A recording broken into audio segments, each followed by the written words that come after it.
Hey everybody, what's going on? Hexlex here. I got another Master Duel video for you, and this is the one that I'm pretty excited about. We're testing out Spright for the new season, and not only are we testing it out for the new season, we're also starting off with our post-ban list build. I've always kind of taken this approach when it comes to putting together decks for Master Duel, right? Especially like when we're so close to the list already. It's like, to me, there's no reason not to just go ahead and test it. Like, I think it's better just figure out if the build works or if it doesn't. And honestly, I think this build works. I really do. So I talked about this on Twitter a little bit when I was actually like playing these games. It was a few days ago at the time that I'm recording this, but honestly, I went 8-1 with this deck, and the only reason I even lost the last game was because I misclicked on a Nibiru trigger during the end of my opponent's main phase. I accidentally right-clicked and then missed my opportunity to Nibiru, which ultimately ended up costing me the duel. But winning 8 duels in a row, and for not, or were it not for my misplay rather, it would have been 9, I think is pretty impressive, honestly. So if I don't, you know, if I'm allowed to say so myself, which I am, and I do. You all know me. I'm known Spright enjoyer Hexlex, so naturally I'm going to gravitate towards Spright. And I still think, I said this past season, and I've said it I'm going to say it this season too, I think that pure Spright is more than viable. I think it's still good. I'm not going to pretend that it's tier 1. That would definitely be me coping. But I don't think this list overall is cope. The thing about pure Spright that I think a lot of people forget, especially as stuff like Swap Frog and Nimble Beaver get limited, is that you don't need to open these cards for them to be good. The only thing that you need to open in Spright to get your plays going is a level 2 monster plus any other monster. Ideally, it's another level 2 monster, so you can start off with Gigantic, but even like Fenrir plus like even Nimble Sunfish, right? That's still a where is it? That's still a Sprind, which ups an Angler, which summons the other Sunfish and the Beaver. A lot of people look at the 2 Nimble Sunfish instead of the Beavers and be like, well, those are obviously just going to be bricks, right? Like, especially because I've talked about not wanting to play Garnets in this deck in the past, it might kind of seem like, well, why would you play Nimble Sunfish? This is kind of like the ultimate Garnet, right?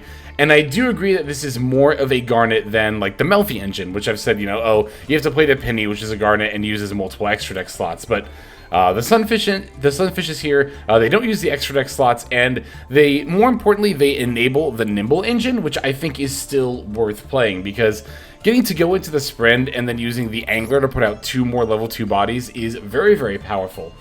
I've picked the Sunfish here because I think it's, of the remaining Nimble monsters, just the best one to play. Obviously, we like the water ones because, of course, I think the Angler needs them to be... doesn't actually need them to be water, but definitely, of course, helps with like the Swap Frog, etc., etc. The Sunfish's effect is also like the most relevant, although I will say I've never actually procced it. Although, the Sunfish's effect can potentially be used to help OTK with the Shadow Mosquito. The same is true of Nimble Manta. You could also play Nimble Manta, but I've just selected for the Sunfish. The Sunfish has 1,000 attack as well, which I think the Manta only has 600 if I recall correctly. Let me actually take a look at that. 800 still, you know. Also, this has to be sent to the graveyard from the field by a card effect. If I could pop Nimble Manta myself, I would be totally down to play it, but the Destroy by Battle, I think, is just much easier to trigger overall. So that's why we're playing the 2 Nimble Sunfish in the place of 2 Nimble Beavers. And again, yeah, this card is like a bit of a Garnet, but at the same time, you know, you can still open Fenrir plus Sunfish, that's plays. You can open Sunfish plus literally any one of our Spright monsters, and that's going to be plays. Same with like if you open the starter, etc., etc. We also are playing Prosperity to help smooth out our draws. Foolish is another way to help enable the Nimble engine, which I do think is still worth it. This is one spell card that nets you 2 level 2 monsters, which again, by itself is enough to get you plays. And then there's a 3 triple attack. I'm a huge fan of this card, especially in decks like this, where being able to take control of a monster here is particularly powerful because, again, we can just steal one of their monsters, and as long... I know I keep saying this, but it's just so true. As long as we have a level 2 monster, we have plays. Not only that, but I also think that triple attack's hand rip effect is just... I mean, I'm a huge fan of this card overall. It's insanely powerful, and it's still very relevant, like, even in a meta like this. I still like it a lot. Otherwise, I think we actually still have pretty much the same build as we did last season. We're just literally taking the 2 Beavers out and replacing them with Sunfish. But I'm going to go ahead and show you a few of the more, I guess, kind of back and forth and or exciting games from that 8-1 win streak. Well, I guess 8 win streak and then the 1 loss from the beginning of the season here. So let's go ahead and break the list down card by card and then take a look at those, right? We're playing 1 Dupe Frog, 1 Swap Frog, 1 Ronintoadin, 2 Nimble Sunfish, 3 Maxx, 2 Nimble Angler, 1 Nimble Beaver, 2 Spright Blue, 1 Spright Jet, 1 Spright Pixies, 2 Spright Red, 2 Spright Carrot, 3 Ash Blossom and Joyous Spring, 2 Kashtira Fenrir, 1 Nibiru the Primal Being, 1 Foolish Burial, 3 Triple Tactics Talent, 1 Pot of Prosperity, 2 Call by the Grave, 1 Crossout Designator, 2 Spright Starter, 1 Spright Gamma Burst, 1 Spright Smashers, and then 3 Infinite Impermanence. That's going to be our 40 card main deck. For the extra deck, we are on 1 Sky Cavalry Centurea, 1 Cat Shark, 1 Onibimaru Soul Sweeper, 2 Gigatic Spright, 1 number 2 Ninja Shadow Mosquito, 1 Downerd Magician, 1 Divine Arsenal AA-ZEUS Sky Thunder, 1 IP Masquerena, 2 Spright Elf, 1 Spright Sprind, 1 Knightmare Unicorn, 1 Mekk-Knight Crusadia Avramax, and then 1 Underworld Goddess of the Closed World. One last thing I will say about the list, I've actually considered dropping the Knightmare Unicorn for a Salamangreat Almirage. The thing is, like, Almirage is, like, so nichely useful. It's mostly if we open the 1 of Swap Frog and nothing else, which, like, barely happens anymore. But I will say at the same time, I've literally, like, never summoned this card. I've played it for over a full season now, like 5 weeks, and I've never summoned it when I've played Spright. So I definitely think there are better things you could slot in than the Knightmare Unicorn. But let's go ahead and see this gameplay. Okay, so our first game is going to be against Kashtira. Obviously not quite the force it's going to be here in a little under a week, I think, at the time this video comes out, but alright, we're going to be taking the first turn here. We opened a starter, which is obviously great. Got a couple of carrots to go along with it. I'm going to lead with the starter here. That's going to resolve, and we're going to summon a blue. Blue is going to add the Jet. Going to throw down the Jet next and use that to add ourselves a Smashers, because of course we've already used starter. Going to special one of the carrots. Obviously I can only special one. I could have normal the other carrot, and I did actually consider it. But the thing is, right, it's a balance of wanting to play around Nibiru versus Imperm here. Because if I wanted to play around Imperm, I would have normal summoned the other carrot. That way, if my Gigantic gets Impermed here, I can use carrot to sack carrot. But the thing is, I already went blue Jet. Really, I shouldn't have probably specialed the Jet, right? I should have just specialed the blue, specialed the carrot, then normal the carrot, then gone into Gigantic. Well, to be fair, I still would only have the 1 carrot around, so I actually wouldn't have played around it. Long story short, to play around the Imperm, I would have had to play into Nibiru, and the Nibiru is definitely a lot more devastating than the Imperm, so I decided to play around the Nib instead. But here we have Gigantic pulling Swap Frog out of the deck because we opened with blue or starter. We don't need to get that with Gigantic, so we can just get Swap Frog instead. Gonna use Elf to grab back that Swap Frog, of course, then dump off the extra Dupe Frog. And then now we can use Ronin to bring itself back. I'm thinking to link off the Ronin and the Swap Frog in order to go for the Spright Sprind. Sprind is going to activate, it's going to dump Angler, and then Angler will summon the Sunfish. And this line just epitomizes everything that I was mentioning in the deck profile, right?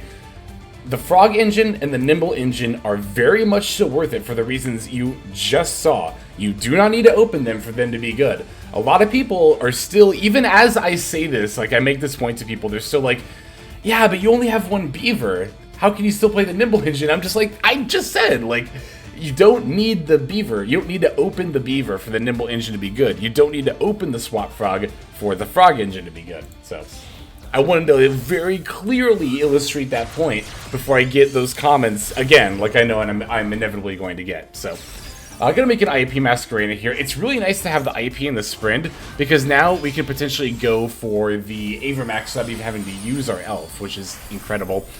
We're even going to throw down a Shadow Mosquito so that way our Sprind has something to detach materials from. Also, Avramax plus Shadow Mosquito can be very nasty as it forces the opponent to battle into your Avramax. So as the Unicorn's coming down, I'm just going to go ahead and bring back the Jet now, so I have some fodder for Carrot or, well, not and or, it'd be one or the other, Carrot or Smashers. I don't really care that Unicorn's going to extra deck rip. The Underworld Goddess is fine. I figured they were going to take either Goddess or Avramax, and it's like, that's fine, whatever one they take, I'll just go for the other one. I am going to use the Ash Blossom against the Unicorn here, because I don't want them to get Birth. They're going to end up using a Desires, but I'm just going to use the Carrot on that. I will note that, like, after the second wave hits, I would not have used the Ash there. I think I would have waited for the Kashtira Fenrir, but obviously that's not out yet, so we don't have to worry about it yet. But as my opponent threatens to move to battle phase, we're going to use the IP to make the Avramax. As I mentioned, we have it up with the Shadow Mosquito, although both are going to get tributed by the Lava Golem there. And yeah, we're just going to use Avramax to shuffle back the Unicorn, and it's pretty clear at that point the opponent doesn't have any plays left. And I still have the Elf up, I still have the Carrot up. The Carrot's used its negate, but still is a body that threatens to be used for, you know, a material on the follow-up turn. And I can also still use it with the Smashers. Not only that, but we have the Starter that the Jet, you know, added. Always good to summon Jet when possible to add the Starter so that you guaranteed have plays next turn, even if you don't have another level 2 monster. And this is still a lot of the strength of Spright, especially going first. Like, these end boards are still very nasty, very easy to set up, and very difficult to play through. But let's go and take a look at our next game here. Alright, our next game is going to be against, I want to say, I mean, it's Evil Eye, but I kind of want to call it Kashtira Evil Eye, I guess, because they're playing, like, Fenrir and Unicorn, but, I mean, Unicorn is still pretty generically splashable, too. So we did open the one of Nimble Beaver. Gotta love it when it happens. I'm gonna use the Ash Blossom on the field spell. It's gonna get called by anyway. I say anyway because, like, I never know against Evil Eye where to use the negation against the search. It feels like they have a million searches. Well, I've actually, like, briefly read, I remember reading somewhere someone saying that, like, Evil Eye has a lot of searches, but they all just kind of tend to get the same things, so it's actually pretty good against, slash resilient, resilient, however you want to say it, against disruption in that regard. Oh, I will say, using it on the Evil Eye Unleashed looks like it would be pretty good, to be honest. Didn't think about that during the game, but like I said, they had the call by anyway, so.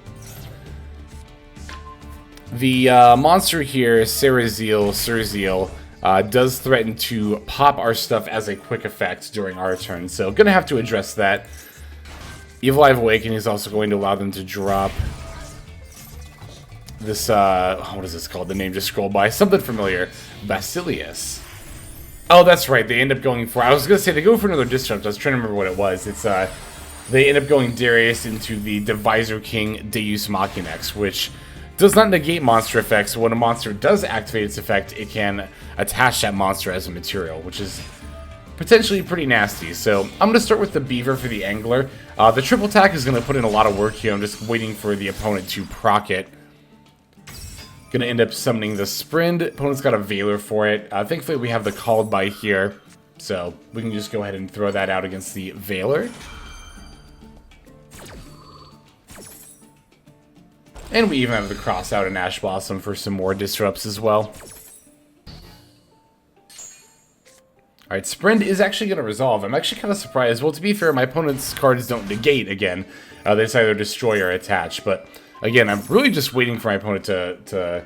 Well, I was waiting for the opponent to proc the triple attack. Now that they do, I'm definitely going to go ahead and use it here to take control of something. They're going to pop my Sprind, which is fine. Not a big deal at all.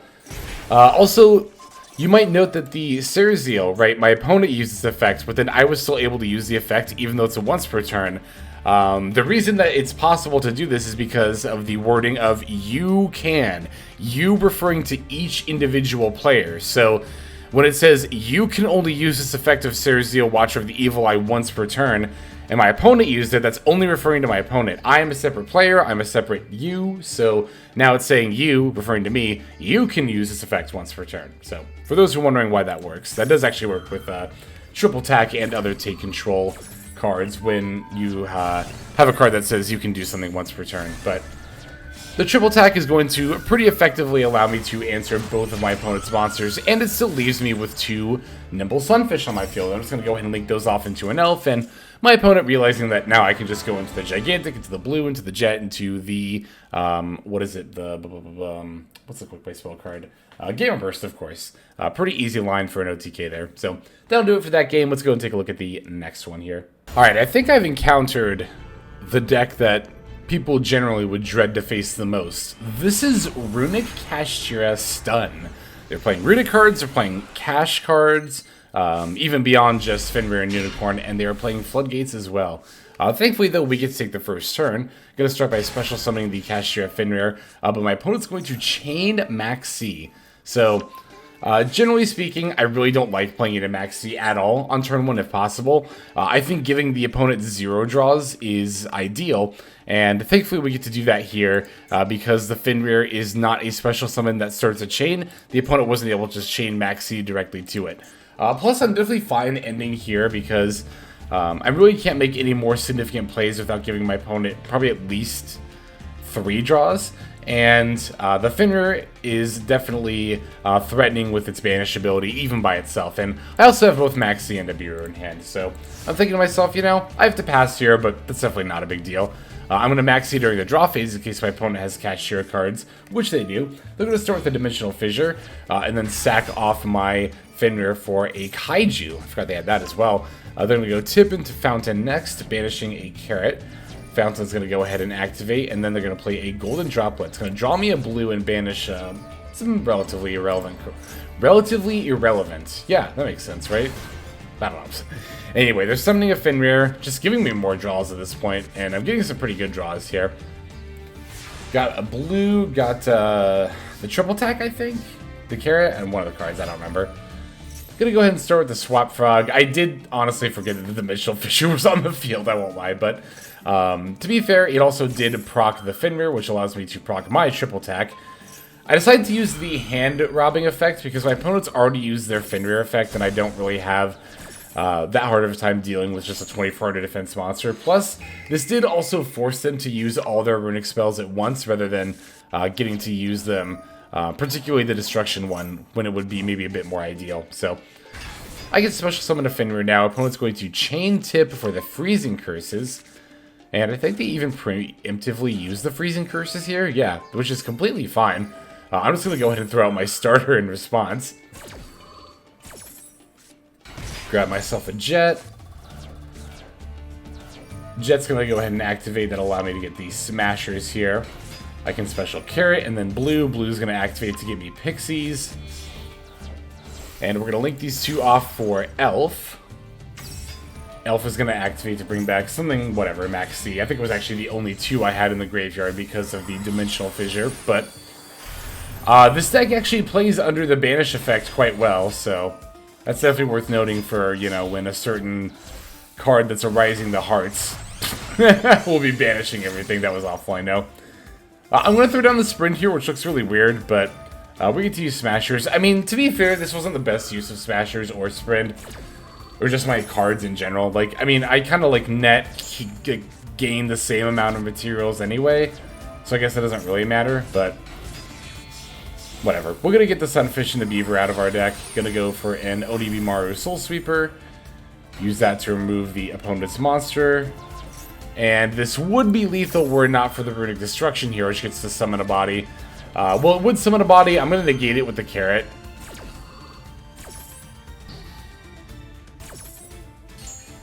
But the Soul Sweeper still gets to banish the Fenrir there. So, we get to smack for almost not quite lethal, but we still keep a Carrot on the field, which is really good.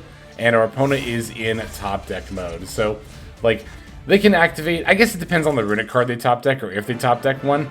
Like, if they top decked the one that negated or destroyed a monster, like, that would obviously not be super great, because then I can negate the Fountain with the Carrot, but...